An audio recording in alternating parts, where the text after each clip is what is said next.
बिस्मिल्लाहिर्रहमानिर्रहीम। अस्सलाम वालेकुम। वॉइस ऑफ कराक्रम से फ़िदा हुसैन आप लोगों की खदमत में हाजिर हूँ। इस वक्त हम ज़िला गांशे के गांव सलीम में मौजूद हैं। यहाँ पर 2 रोज़ा वर्कशॉप का इनेकाद किया गया जो ज़िला गांशे में इंसानी हुकूक़ के हवाले से लोगों को आगाही देने के लिए। तो ज़्यादातर गुफ्तगू का जो इन्होंने लेक्चर दिया है या इंसानी हुकूक़ के हवाले से रोशनी डाली है वो एडवोकेट साहब ने गुफ्तगू की है। तो हम शुरू करते हैं एडवोकेट जुनैद अली साहब से। एडवोकेट साहब, बहुत बहुत शुक्रिया आपके वक्त का। बताइए कि जो ज़िला गांशे में ओवरऑल तो गिलगित बल्तिस्तान की तो सारी वो हर जगह पे आती है, लेकिन ज़िला गांशे अमूमन ह्यूमन राइट के हवाले से ब्लैक आउट रहता है। यहाँ के इंसानी हुकूक़ का पता नहीं चलता है। एज ए वकील आप क्या देखते हैं कि किधर कितना हद तक प्रोटेक्टेड है यहाँ पे ह्यूमन राइट्स? बिस्मिल्लाहिर्रहमानिर्रहीम। बहुत शुक्रिया मेरे भाई, आपने ये जो सवाल पूछा है इसका अगर हम जवाब देने की तरफ जाएं तो ज़िला गांछे के हवाले से अगर आप देखें इंसानी हुकूक़ के हवाले से सिर्फ हम एक चीज़ पे हम फोकस करते हैं यहाँ पर आके, तो बाकी तमाम इंसानी हुकूक़ को हम साइड पे रखते हैं। हम बोलते हैं कि जो तालीम का जो हक़ है, तो पिछला एक हफ़्ते से मैं इसी रीजन में घूम रहा हूँ। माशबरूम का जो एरिया है यहाँ पे गांछे में, तो माशबरूम के पहले हमने होशे से शुरू किया, उसके बाद बलेगुंद आए, उसके बाद हम सलिंग की तरफ आए। तो होशे के मैं जब बात करता हूँ तो 1967 में जो स्कूल बना था प्राइमरी लेवल का, और आज हम 21वीं सदी में 60-70 साल गुजर चुके हैं, आज भी वो स्कूल उसी लेवल पे है, प्राइमरी लेवल पे जी। और उनके जो आबा व अजदाद जो है उनका जो पेशा था वो पोटर का था, आज भी वो अपना जो पोटर का पेशा वही कर रहे हैं। क्योंकि आपने तालीम की जो बुनियादी जो उनका हक़ था मिडल स्कूल की तरफ, उसको क्या कहते हैं अपग्रेड करने का जो अमल था उसको आपने किया नहीं, अपग्रेड ही नहीं किए स्कूल को। आज भी वो मिडल स्कूल और कुछ NGOs के ताउन से जो है कुछ स्कूल जो है वहाँ पे काम कर रहे हैं। NGO के रहम करम पे पूरा का पूरा रीजन को आपने वहाँ पर छोड़ा हुआ है। तो इसी तरह आप बलेगुंद में आ जाए, बलेगुंद में जो है 87 में प्राइमरी स्कूल कायम हुआ था, आज भी वही प्राइमरी स्कूल है। वहाँ पे भी NGO के रहम करम पे तमाम का पूरा आपका जो तालीमी स्ट्रक्चर है, अगर NGO नहीं होती तो ये प्राइमरी से आगे तो बच्चे पढ़ ही नहीं सकेंगे। तो ये कब तक NGO के मतलब रहम करम पे इस दोनों रीजन को छोड़ा जाएगा।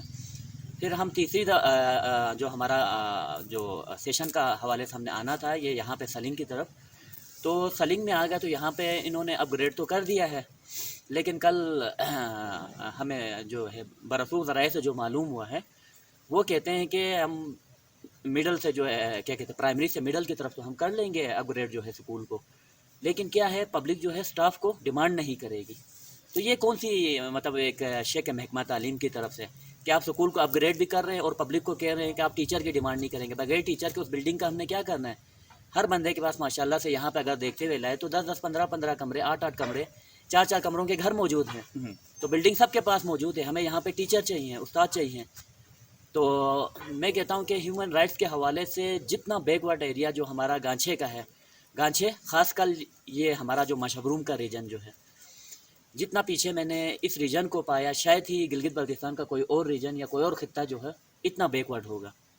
इसकी क्या वजह है कि इंसानी हुकूक़ के हवाले से लोगों में बज़ात खुद, चूँकि आपने लेक्चर दिया, मुख्तलिफ़ लोगों से आपके इंटरेक्शन हुए, तो लोगों में बज़ात खुद इस इंसानी हुकूक़ को लेकर किस हद तक आगाही है? इंसानी हुकूक़ के हवाले से अगर हम बात करें तो लोगों को तो आप कह सकते हैं कि 2% या 3% वो कहते हैं हमें जीने का हक़ है। इसके अलावा मतलब और कोई भी हुकूक़ जो है इनको जो इंसानी बुनियादी हुकूक़ है उन हवाले से मतलब ना इनको शऊर दिया गया है, ना इनको पढ़ाया गया है, ना कहीं और से इनको इस तरह के मतलब कोई सेशंस का इनेकाद किया गया। मुझे जो लगा ना यहाँ पे इस तरह के पहले कोई सेशंस नहीं हुए होंगे जो इंसानी हुकूक़ के बारे में जो है इन लोगों को जो है बता सकें, कि आगाह कर सकें कि आपके ये हुकूक़ यहाँ पर कानून ने आपको दिए हुए हैं और कानून आपको ज़मानत भी देती है इन हुकूक़ को हासिल करने की। जी सर। तो आप क्या समझते हैं कि वो कौन से तरीक़े हो सकते हैं कि जिससे आवाम को अपने हुकूक़ के हवाले से ज़्यादा आगाही दी जाए? सबसे पहले तो ये है कि हमें जो हमारा मसाजिद में जो जुम्मे का जो खुतबा होता है जिसके अंदर पूरी आवाम जो है आपका जो गांव की सतह पे जामा मस्जिद जहाँ पे भी हैं वहाँ पे इनको आगाही दी जाए। तो मेन सोर्स ये है कि मसाजिद में तमाम बच्चे भी आते हैं, बूढ़े भी आते हैं, जवान भी आते हैं। अगर वहाँ से आगाही का सिलसिला शुरू किया जाए तो इंशाअल्लाह वो दिन दूर नहीं है कि तमाम जो हमारे यहाँ पे जो आवाम और शहरी जो मौजूद हैं वो इस हवाले से आगाह हो जाएंगे और अपने हुकूक के लिए आवाज़ उठाना भी शुरू कर देंगे। फिर सवाल सर आपसे मैं ये करूँगा कि आपने एक तो बड़ी अच्छी बात तो ये की कि जो मसाजिद हैं, जो ख़तीब खुतबा हजरात हैं, ख़तीब हजरात हैं, वो अपने खुतबे में इंसानी हुकूक के प्रचार करें ताकि लोगों को आगाही हो जाएगी। तो क्या ख़तीब हजरात ऐसा कर पाएंगे कि वो इंडिपेंडेंट हैं, आप समझते हैं? तो अगर देखें तो इंसानी हुकूक के हवाले से तो हर इंसान जो है आज़ाद है, उसको बोलने की आज़ादी है, तमाम चीज़ें हासिल है उसको। लेकिन अगर यह तमाम चीज़ें समझने के बावजूद अगर वो उन चीज़ों को दफनाता है या छुपाता है या कहीं से उसको रेजिस्टेंस आती है, तो दूसरा वे जो है मैंने बताया आपको एजुकेशन का, एजुकेशन को आम कर दें। तो यहाँ पे एजुकेशन की जो अबतर हालत जो हमने देखी है यहाँ पर, तो शायद ही मैंने कहा कि किसी और जगह पे या किसी और सब डिवीज़न में ऐसी हालत हो जो मशवरूम की हालत इस वक्त है, जहाँ पे प्राइमरी से ऊपर तो कोई मुझे स्कूल कहीं पे नज़र नहीं आया। NGO के रहम करम पे चल रहे हैं। और मेरा मतलब आवाम से भी यही सवाल है, अभी तो आप सुकून से बैठे हुए हैं, लेकिन जिस दिन NGO का फ़ंड ख़त्म हो जाए या NGO आपको फंडिंग बंद कर दे, जिस तरह कुछ गाँव में हुआ है मैंने पता किया था, तो उसके बाद जो है आपका पूरा सिस्टम जो NGO का बनाया हुआ जो ढांचा बनाया था, जो स्ट्रक्चर आपको बना के दे के गए थे, वो सारा बैठ जाता है। ना वहाँ पे टीचरों को तनख्वाहें मिलती हैं, ना वहाँ पर बच्चों की फ़ीसें होती हैं, क्योंकि पूरा फंडिड होता है। तो जब तक आप गवर्नमेंट से डिमांड नहीं करेंगे अपना जायज़ हक़ जो है, आपके स्कूल का हक़ है, एजुकेशन का हक़ है, तो तब तक शऊर मेरे ख़्याल में मुश्किल है कि ये इस रीजन के अंदर जो है लोगों के अंदर, आवाम के अंदर जो है आएगा। अपने लीडर को भी पकड़ के बताना चाहिए कि भाई आप 40 साल से मुसलसल जो है यहाँ पर जीतते हुए आ रहे हैं, या 20 साल से मुसलसल जो जीतते हुए आ रहे हैं, या बारी बारी जिन्होंने लगाई हुई है, आप लोगों का भी फ़र्ज़ बनता था कि भाई हमारा ये रीजन जो है यहाँ की तामीर तरक्की में हिस्सा डालें, एजुकेशन में अपना हिस्सा डालते हैं, इंफ्रास्ट्रक्चर में डालते हैं। अब पर अब मुझे एक चीज़ ये समझ में नहीं आई, तो मेरा तो यहाँ पे मशवरूम की तरफ पहला विज़िट था इस तरफ से। तो इस विज़िट के दौरान मैंने देखा कि आधा रोड कच्चा है, आधा रोड जो है पक्का जा रहा है।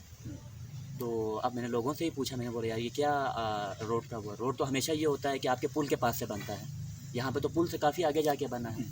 तो बताते हैं वो लीडर कोई और थे, तो ये लीडर कोई और थे। तो जिन्होंने 40 साल हुक्मरानी की है, उनको एक तो ख़ुद आवाम से आके माफ़ी भी मांगनी चाहिए कि भाई हम, वो तेरा खुदा और है, मेरा खुदा और है, माफ़ी भी आवाम से खुद आके माफ़ी मांगनी चाहिए कि भाई हमसे ये गलतियाँ और कोताहियाँ हुई हैं।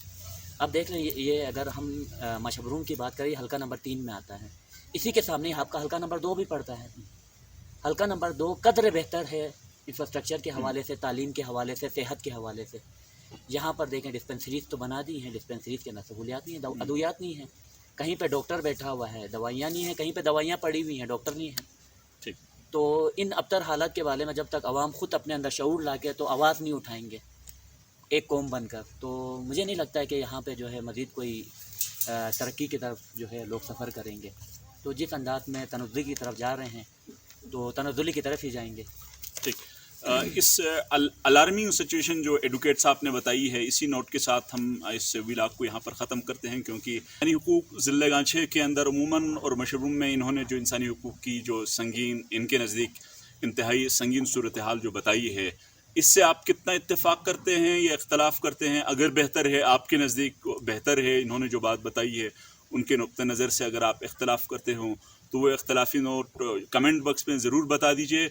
और जाने से पहले, आपसे इजाज़त लेने से पहले, मैं आपसे ये भी अर्ज़ करूँगा कि हमारा वॉइस ऑफ कराक्रम का यूट्यूब चैनल जो है, जो आपके सामने है, इसको सब्सक्राइब कीजिए ताकि आपको इस किस्म की वीडियोज़ पहुँचती रहे। इसी के साथ मुझे फ़िदा हुसैन को इजाज़त दीजिए। अल्लाह हाफ़िज़।